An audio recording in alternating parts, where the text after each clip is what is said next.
यहाँ की भ्रष्ट सरकार को उखाड़ के फेंकने के लिए हमें एनडीए को मिलके लड़ना चाहिए। राहत नहीं, रोजगार चाहिए, जीने का अधिकार चाहिए। गठबंधन में लड़ सके तो ज़्यादा फायदा भी होगा, सभी को होगा। हम मोस्ट प्रोबेबली 22 तारीख तक अपनी सूची जारी करेंगे। हम एक्चुअली बीजेपी का इंतज़ार कर रहे हैं। हम लोग चाहते हैं, हम एनडीए के पार्ट हैं, तो यहाँ की भ्रष्ट सरकार को उखाड़ के फेंकने के लिए हमें एनडीए को मिलके लड़ना चाहिए, ऐसा हमारा मानना है।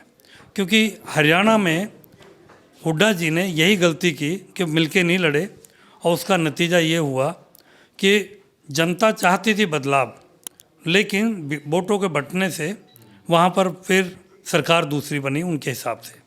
तो एनडीए को, बीजेपी को इससे एक चीज़ का सबक लेना चाहिए कि हमें 27 साल हो गए दिल्ली की सत्ता से बाहर, और एमसीडी में भी वो लोग बाहर हैं।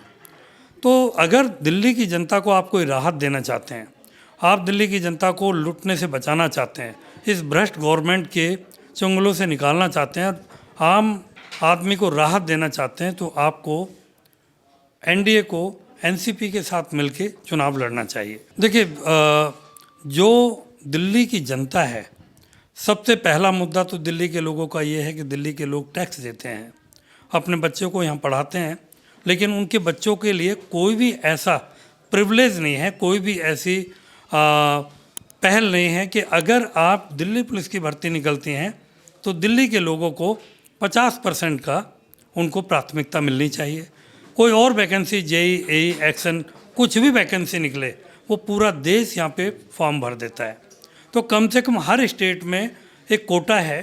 कोटे की नहीं कह रहे, हमें प्राथमिकता मिल जाए, हमें कोटे की ज़रूरत नहीं, हमें प्राथमिकता मिल जाए कि जिस वर्ग में कोई भी बच्चा जवान हुआ है, जो यहाँ पॉल्यूशन खा रहा है, जो गंदा पानी पी रहा है, पढ़ाई कर रहा है, अनाप शनाप के टैक्स दे रहा है, उसके बावजूद उसे जॉब में जाने का इतना अधिकार तो हो कि 100 वैकेंसी निकलेंगी, 50 उसकी हैं, दिल्ली वालों की हैं। एक तो इस पर काम करना चाहिए। दूसरा, दिल्ली में साफ पानी का बड़ा मुद्दा है, जमुना का बहुत बड़ा मुद्दा है कि अरविंद केजरीवाल 10 साल पहले कहते थे कि मैं जमुना में आके डुबकी लगाऊंगा, इतनी साफ़ कर दूंगा।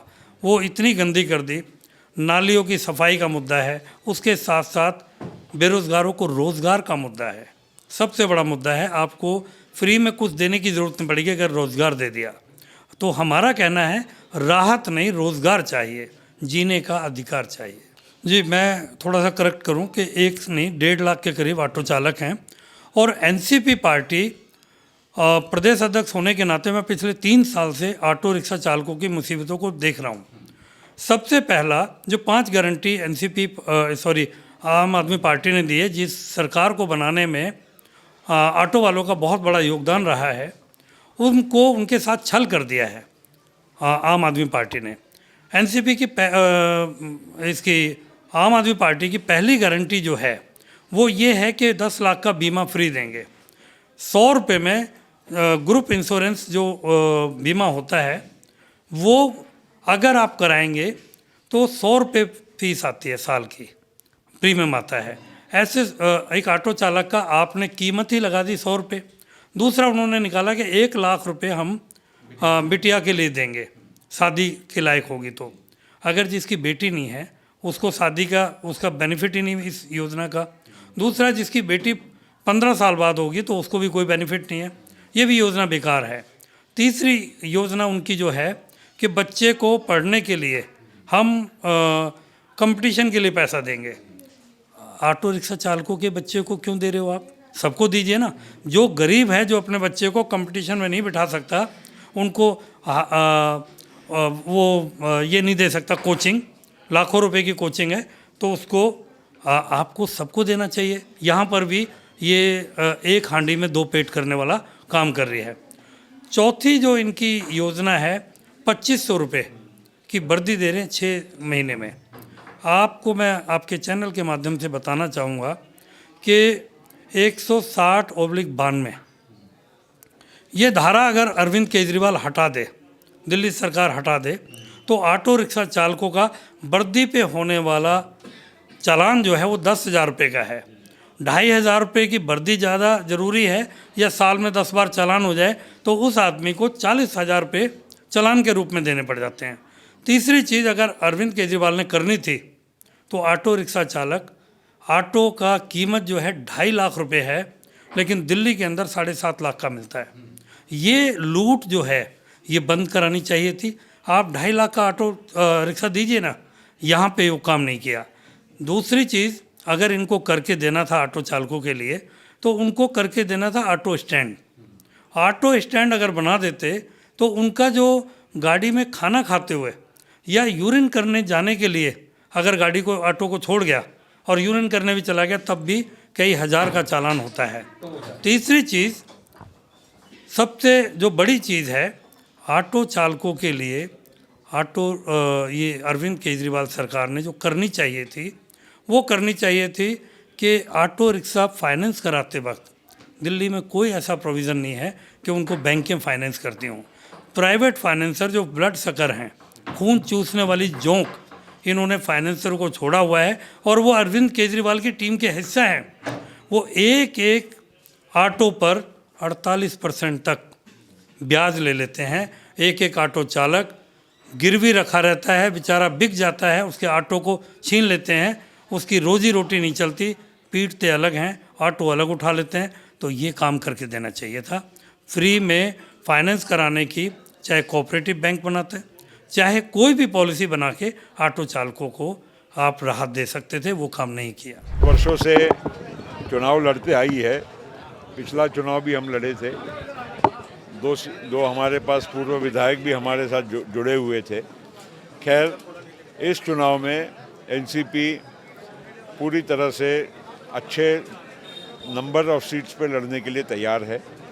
हमारे जो यहाँ के अध्यक्ष है वीरेंद्र सिंह जी, वो एक बहुत पॉपुलर लीडर हैं, सामान्य नागरिकों में उनकी अच्छी पहचान है और मैं उनके नेतृत्व में इस चुनाव में हम लड़ेंगे, अच्छे तरह से लड़ेंगे। अब कितनी सीटों पे लड़ेंगे ये तो हम जब अनाउंस करेंगे तब आपको दोबारा बुलाकर कहेंगे। देखिए, गठबंधन पे कोई चर्चा भी नहीं हुई है, लेकिन ज़रूर हम कोशिश करेंगे। अगर गठबंधन में लड़ सके तो ज़्यादा फ़ायदा भी होगा, सभी को होगा। मगर खैर, ये विषय थोड़े दिनों के बाद हमारे चर्चा के हैं, आपको फिर से बुलाकर इसके बारे में बताएंगे। पार्टी लगातार घोषणा कर रही है, आम आदमी पार्टी क्या कि लगातार वो ऑटो चालकों के लिए, बुजुर्गों के लिए, महिलाओं के लिए। देखिए, बहुत सारी योजनाएं आप पार्टी या जो भी पार्टी हो उन्होंने अनाउंस किया भी होगा। ये दिल्ली में अब 15 वर्षों का अनुभव लोगों को हो चुका है। लोगों ने देखा है कि बस ये 2-4 योजना छोड़ के बाकी तो सब लॉलीपॉप ही दिखाने का काम हो रहा है। जहाँ दिल्ली की बात होती है ना, तो दिल्ली की खाली ये लटियंस दिल्ली नहीं होती है।